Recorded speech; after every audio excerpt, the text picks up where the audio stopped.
आज का टॉपिक है विराम चिन्ह, पंक्चुएशन। विराम चिन्ह, पंक्चुएशन। विराम का अर्थ है रुकना, ठहरना, आराम या विश्राम करना। लिखते समय विराम को प्रकट करने के लिए या वाक्य में रुकने के लिए जिन चिन्हों को लगाया जाता है उन्हें विराम चिन्ह कहते हैं। विराम चिन्ह के प्रकार: अल्प विराम, कॉमा। वाक्य में जहां थोड़ा रुकना हो या अधिक व्यक्तियों, वस्तुओं आदि को अलग करना हो वहां अल्प विराम का प्रयोग किया जाता है। मैंने उसे बुलाया, कॉमा, लेकिन वह आया नहीं। पेड़, कॉमा, पौधे, कॉमा, नदी, कॉमा, सागर, कॉमा, पहाड़ और प्राणी सब प्रकृति की देन है। तो हमने देखा यहां पर किस तरह से अल्प विराम का प्रयोग किया गया। अर्धविराम, सेमीकोलन। जहां अल्प विराम की तुलना में थोड़ा अधिक रुकना पड़े वहां अर्धविराम का प्रयोग करते हैं।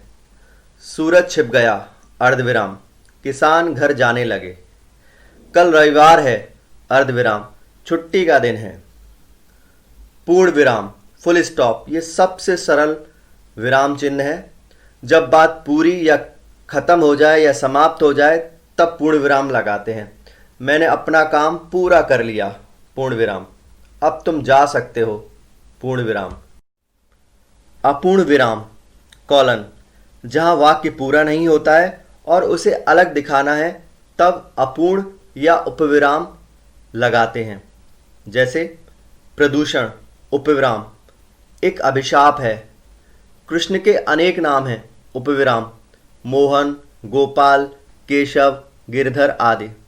विस्मय बोधक चिन्ह, साइन ऑफ इंटरजेक्शन या साइन ऑफ एक्सक्लेमेशन।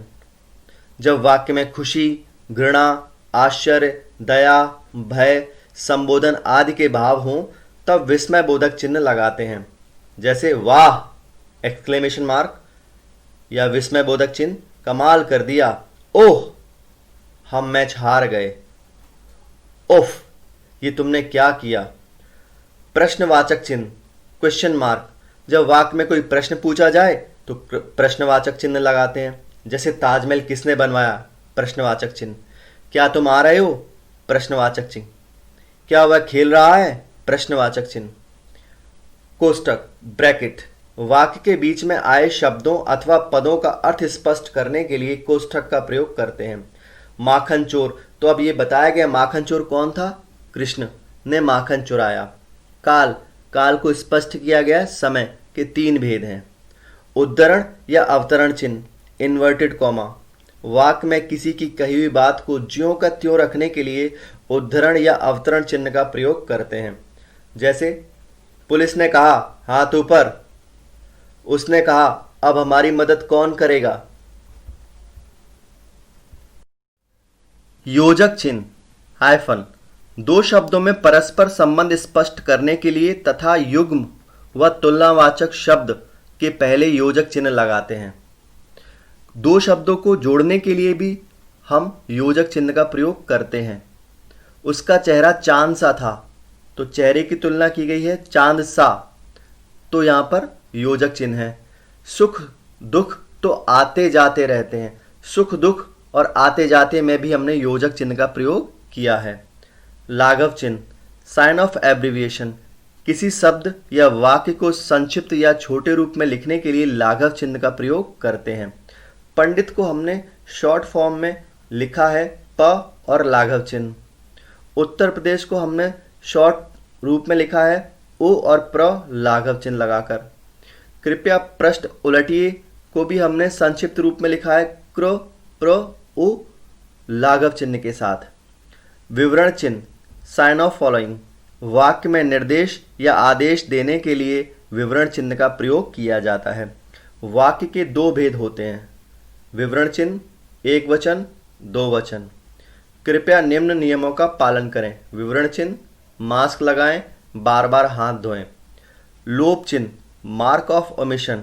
जब वाक्य में कुछ अंश छोड़कर लिखना हो तब लोप चिन्ह का प्रयोग किया जाता है। मैं यह काम कर तो दूंगा पर लड़के मैच जीत तो गए, लेकिन तो हम देखते हैं यहाँ पर कुछ अंश छोड़ दिया गया है। और एक बात और ध्यान देने की है कि इस लोप चिन्ह में हम केवल 3 डॉट का ही प्रयोग करते हैं।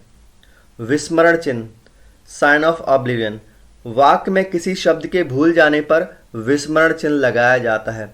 जैसे राम आएगा, तो हम यहाँ पर घर भूल गए हैं। मैंने अपना काम पूरा लिया, यहाँ पर हम भूल गए कर। तो इस तरह से हमने यहाँ पर विस्मरण चिन्ह का प्रयोग किया है। धन्यवाद। ज़्यादा से ज़्यादा मेरे वीडियोस को देखें और शेयर करें, सब्सक्राइब करें। Thank you.